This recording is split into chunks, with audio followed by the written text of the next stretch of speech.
Welcome to CAN, Caribbean Affiliate News. My name is Siobhan Gobin. Here are the stories that we're following today, August 28, 2013. St. Lucia's Prime Minister for I Have a Dream 50th anniversary activities in the United States.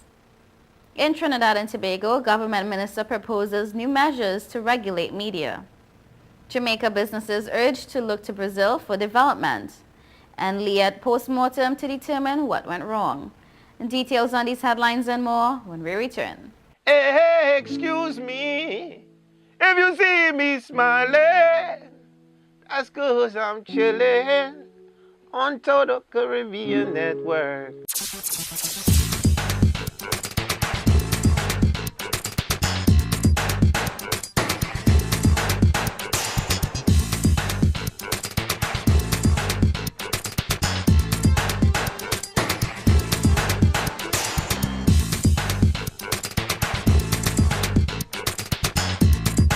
It's your boy Wyclef Jean, man, and I'm chillin', man.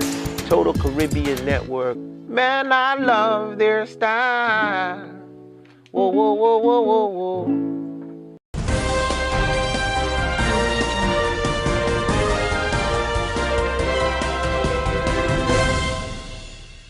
Welcome back to CAN, Caribbean Affiliate News. My name is Siobhan Gobin. This segment of the news is sponsored by Total Caribbean Network. St. Lucia's Prime Minister Dr. Kenny Anthony left on Tuesday for the United States, where he will participate in the activities marking the 50th anniversary Left Freedom Ring closing commemoration and call to action in Washington.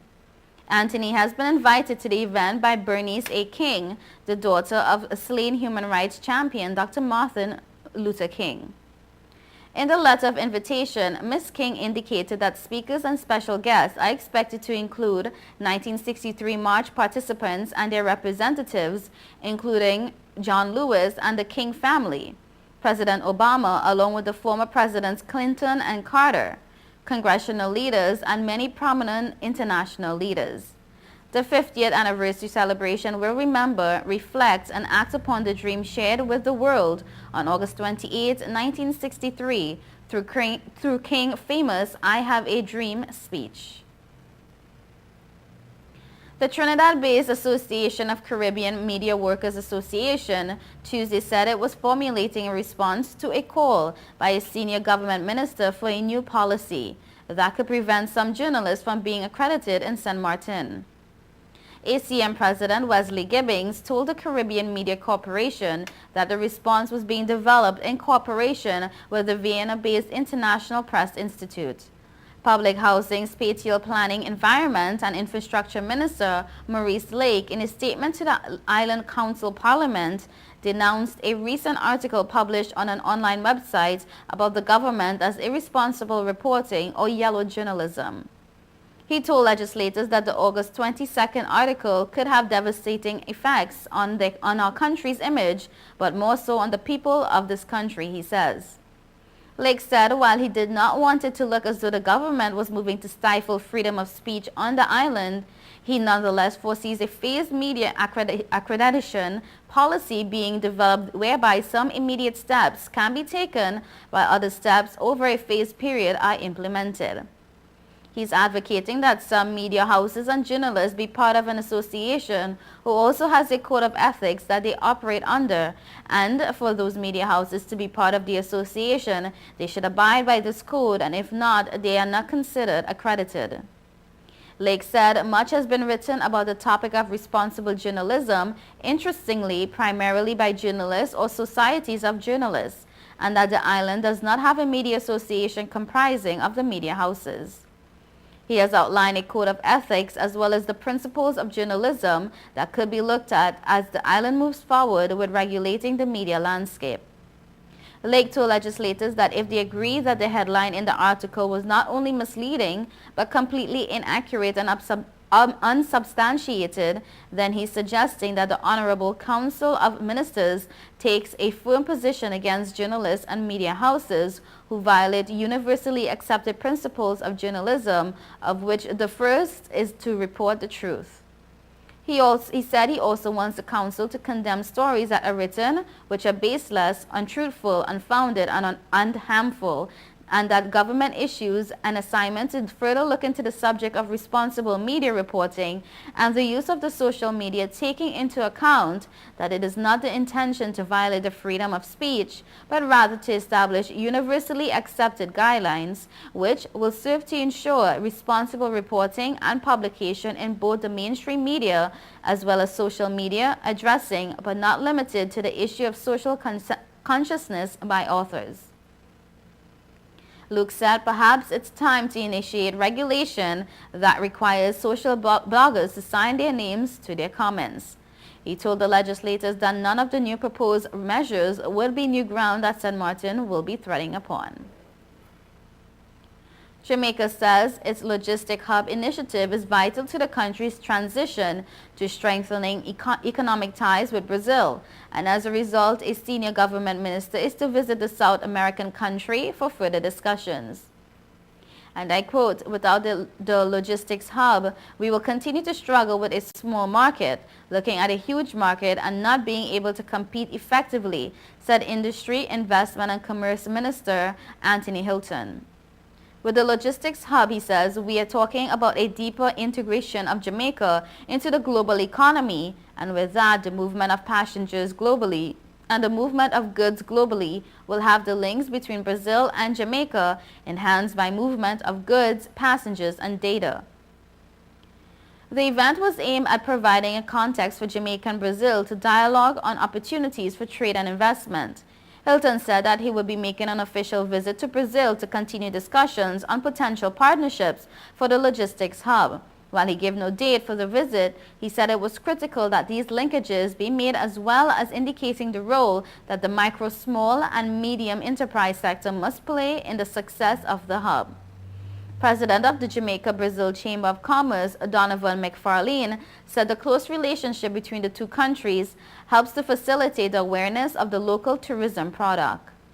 Brazilian Ambassador to Jamaica, Antonio da Costa e Silva, said that there were immense opportunities for trade between Jamaica and Brazil, and that trade and tourism levels are below what it should be.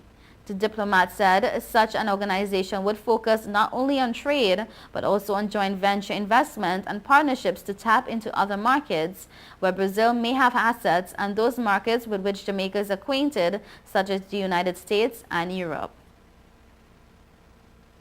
In Antigua, Liat has committed to a post-mortem and not an independent investigation into its summer operations as demanded by the association representing members. The Leeward Island Airline Pilots Association has made repeated calls for a probe, which according to Chairman Carl Burke, should result in recommendations for people to be held accountable. Liat Chief Executive Officer Ian Brunton, speaking on Observer Radio, said the call was justified and committed to a full post-mortem on what went wrong. But whereas Lialpa wants the probe to hold people accountable, Brunton said he wanted the post-mortem to reward the staff. He added that those who dropped the ball would be identified for counseling or better training. In an earlier interview, the Lialpa chairman said, "We did not deliver on the product this summer." Meanwhile, Liat has engaged the services of consultants to boost staff morale, improve customer service, and reignite company loyalty. The entity is the Barbados-based National Initiative Service Excellence. Its mission is to assist individuals in developing excellence as an ethic. In defending Liat's decision to hire the firm, Brunton said the goal was to inspire the staff and to get them in a situation where they love coming to work. The brand awareness exercise started last week and will be completed at the end of November, Brunton said. Experts have billed the company's response to the numerous flight delays and cancellations as a public relations disaster. Also in Antigua, Barbudans could be without key communication services for another 3 days as telecommunication companies move to restore phone services affected by a massive lightning strike on Sunday. The Antigua Public Utilities Authority advised the authority that it could take up to 72 hours and in excess of $200,000 EC to restore its network. The APUA's telecommunications manager, Dalma Hill, said the lightning discharge struck the main equipment which interfaces with both voice and data. Hill said the machinery is not readily available locally and would have to be sourced from overseas. Digicel said although it sustained no equipment loss or damage in Monday's weather disturbance, the heavy lightning strike caused a network outage. Lime, which also provides telecommunications services on Barbuda, said it is working feverishly with other telecommunications entities to ensure services restored in the shortest possible time following the interruption of all its telecommunications services to and from the sister isle. The Met Office reported that on Sunday, a tropical wave moved over the island, creating unsettled weather conditions. You're watching Caribbean Affiliate News. Stay tuned.